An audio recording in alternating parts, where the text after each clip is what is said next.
Sejam todos bem-vindos ao Plano Anual de Leitura Bíblica. Aqui, Pastor Everton Ferreira, e nós vamos te ajudar a ler a Bíblia inteira. Sim, através de um plano, através de um método. A Bíblia 365 de Noite desse bebê, ela já tem um plano todo organizado. Estamos seguindo o mesmo. E através dessa leitura, você vai ter cada vez mais experiências com Deus. Você crê nisso? Sim, porque através da palavra de Deus, você tem a oportunidade de ouvir a sua voz. Se você não é inscrito no canal, se inscreva no canal, dá o like, compartilha também para os seus contatos e grupos. Vamos à leitura de hoje. Dia 238, nós vamos ler 1 Crônicas 29, Provérbios 24 e Romanos capítulo 8. 1 Crônicas 29.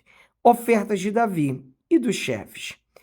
O rei Davi disse a toda a congregação: Salomão, meu filho, o único a quem Deus escolheu, ainda é moço e inexperiente. E esta obra é grande, porque o palácio não é para homens, mas para o Senhor Deus. Portanto, com todas as minhas forças, já preparei para o templo de meu Deus ouro para as obras de ouro, prata para as de prata, bronze para as de bronze, ferro para as de ferro e madeira para as de madeira, pedras de ônix, pedras de engaste, pedras de várias cores, de mosaico e todo tipo de pedras preciosas, e mármore, e tudo em abundância. E ainda, porque amo o templo de meu Deus, o ouro e a prata particulares que tenho dou para o templo de meu Deus. Além de tudo, o que preparei para o santuário, 100 toneladas de ouro, do ouro de Ofir, e 240 toneladas de prata purificada para cobrir as paredes das casas. Ouro para os objetos de ouro e prata para os de prata, e para toda obra de mão dos artífices. Quem, pois, está disposto hoje a ofertar com generosidade para o Senhor? Então os chefes das famílias, os chefes das tribos de Israel, os capitães de 1000 e os de 100, e até os administradores da obra do rei fizeram ofertas voluntárias e deram para o serviço da casa de Deus 170 toneladas de ouro, 10.000 barras de ouro, 340 toneladas de prata, 612 toneladas de bronze e 3.400 toneladas de ferro. Os que possuíam pedras preciosas as trouxeram para o tesouro da casa do Senhor, a cargo de Jeiel, o Gersonita. O povo se alegrou com tudo o que se fez voluntariamente, porque de coração íntegro fizeram ofertas voluntárias ao Senhor. Também o rei Davi se alegrou com grande júbilo. Davi louva a Deus. Davi louvou o Senhor diante de toda a congregação e disse: Bendito és tu, Senhor Deus de Israel, nosso Pai, de eternidade a eternidade. Teu, Senhor, é o poder, a grandeza, a honra, a vitória e a majestade, porque teu é tudo o que há nos céus e na terra. Teu, Senhor, é o reino e tu te exaltaste como chefe sobre todos. Riquezas e glória vêm de ti. Tu dominas sobre tudo e na tua mão há força e poder. Contigo está o engrandecer e dar força a todos.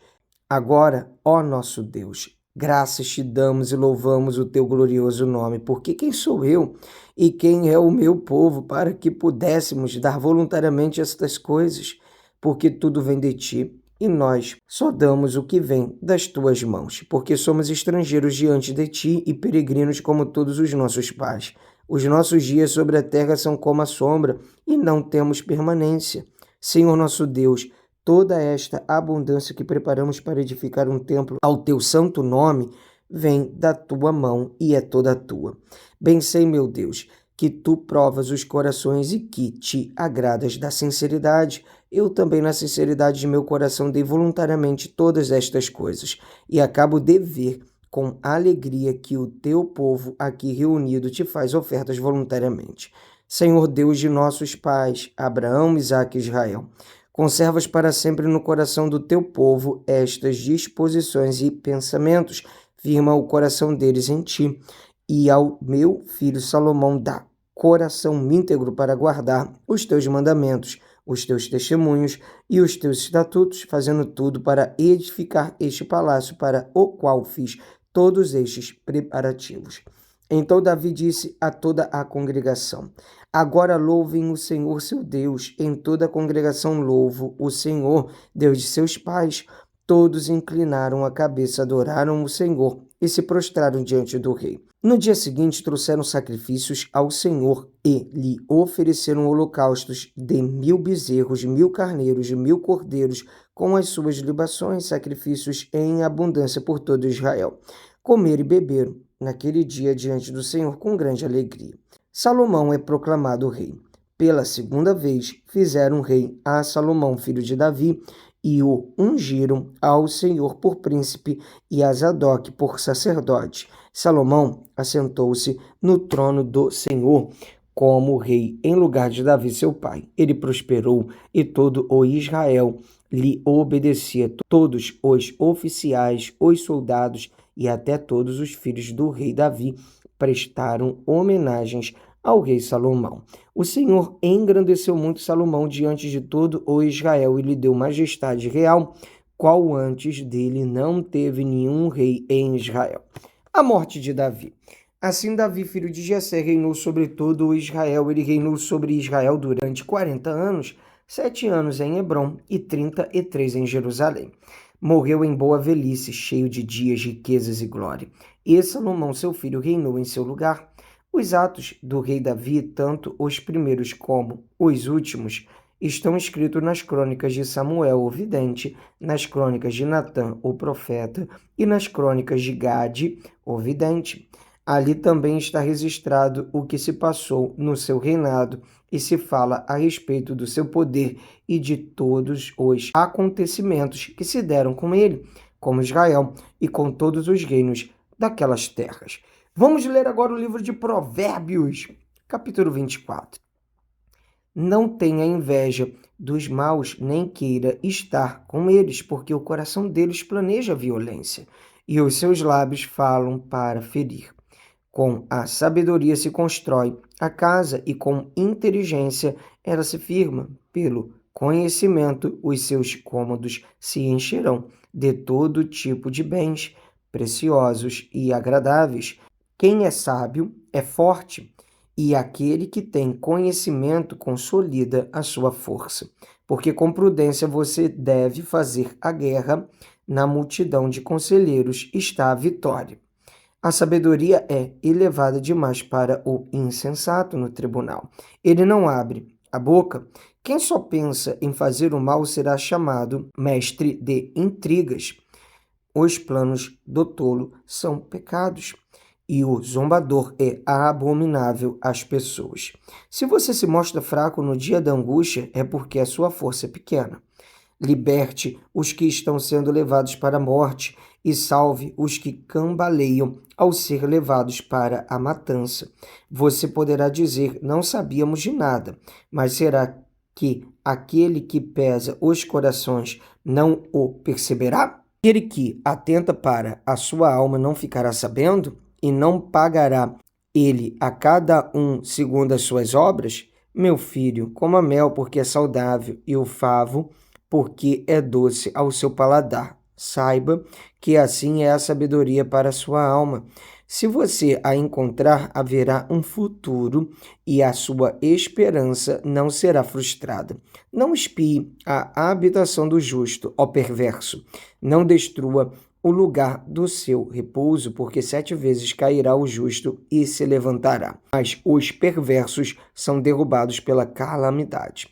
Quando o seu inimigo cair, não se alegre, nem se regozije o seu coração quando ele tropeçar, para que o Senhor não veja isso e se desagrade e desvie do inimigo a sua ira. Não se irrite por causa dos malfeitores, nem tenha inveja dos ímpios, porque os maus não terão futuro, e a lâmpada dos ímpios se apagará. Meu filho, tema o Senhor e o rei. Não se meta com os revoltosos, porque de repente serão destruídos. E a ruína que virá do Senhor e do rei, quem a conhecerá? Mais alguns provérbios dos sábios. Estes também são provérbios dos sábios. Parcialidade no julgamento não é bom. Quem disser ao ímpio, você é justo, será amaldiçoado pelos povos e detestado pelas nações. Mas haverá bem-estar para os que repreendem o ímpio, e sobre eles virão grandes bênçãos. Como beijo nos lábios, assim é a resposta com palavras sinceras. Cuide dos seus negócios lá fora, apronte a lavoura no campo e depois edifique a sua casa. Não testemunhe sem motivo contra o seu próximo, nem o engane com os seus lábios. Não diga, vou fazer com ele o mesmo que ele fez comigo. Pagarei a cada um segundo as suas obras. Passei pelo campo do preguiçoso e junto à vinha do homem sem juízo. Eis que tudo estava cheio de espinhos e coberto de urtigas, e o muro de pedra estava em ruínas. Ao contemplar aquilo, eu fiquei pensando. Olhei e tirei a seguinte lição: um pouco de sono, um breve cochilo, braços cruzados para descansar, e a sua pobreza virá como um ladrão. A miséria a atacará como um homem armado. Vamos ler agora o livro de Romanos, capítulo 8. Pessoal, preste muita atenção nesse trecho de Romanos. Vamos lá. A vida no Espírito. Agora, pois, já não existe nenhuma condenação para os que estão em Cristo Jesus, porque a lei do Espírito da vida em Cristo Jesus livrou você da lei do pecado e da morte, porque aquilo que a lei não podia fazer por causa da fraqueza da carne, isso Deus fez, enviando o seu próprio Filho em semelhança de carne pecaminosa e no que diz respeito ao pecado. E assim Deus condenou o pecado na carne, a fim de que a exigência da lei se cumprisse em nós, que não vivemos segundo a carne, mas segundo o Espírito. Os que vivem segundo a carne se inclinam para as coisas da carne, mas os que vivem segundo o Espírito se inclinam para as coisas do Espírito. Pois a inclinação da carne é morte, mas a do Espírito é vida e paz. Porque a inclinação da carne é inimizade contra Deus, pois não está sujeita à lei de Deus, nem mesmo pode estar. Portanto, os que estão na carne não podem agradar a Deus. Vocês, porém, não estão na carne, mas no Espírito, se de fato o Espírito de Deus habita em vocês. E se alguém não tem o Espírito de Cristo, esse tal não é dele.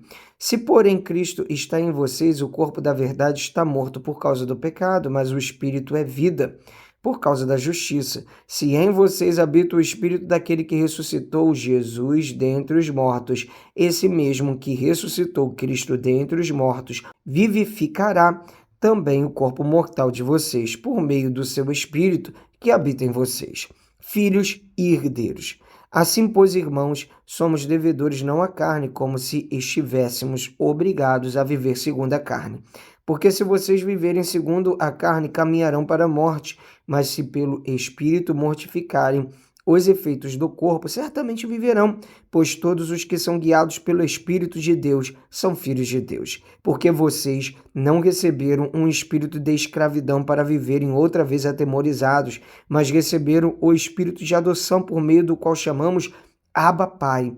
O próprio Espírito confirma ao nosso espírito que somos filhos de Deus. E se somos filhos, somos também herdeiros, herdeiros de Deus e co-herdeiros com Cristo, se com ele sofremos, para que também com ele sejamos glorificados. Os sofrimentos do presente e a glória futura. Porque para mim tenho por certo que os sofrimentos do tempo presente não podem ser comparados com a glória a ser revelada em nós.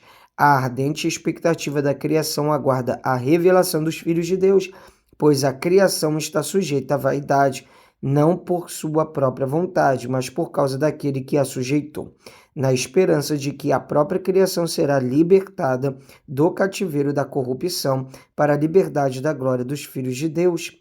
Porque sabemos que toda a criação a um só tempo geme e suporta angústias até agora. E não somente ela, mas também nós, que temos as primícias do Espírito, igualmente gememos em nosso íntimo, aguardando a adoção de filhos, a redenção do nosso corpo, porque na esperança fomos salvos. Ora, esperança que se vê não é esperança, pois quem espera o que está vendo? Mas se esperamos o que não vemos, com paciência o aguardamos. A intercessão do Espírito.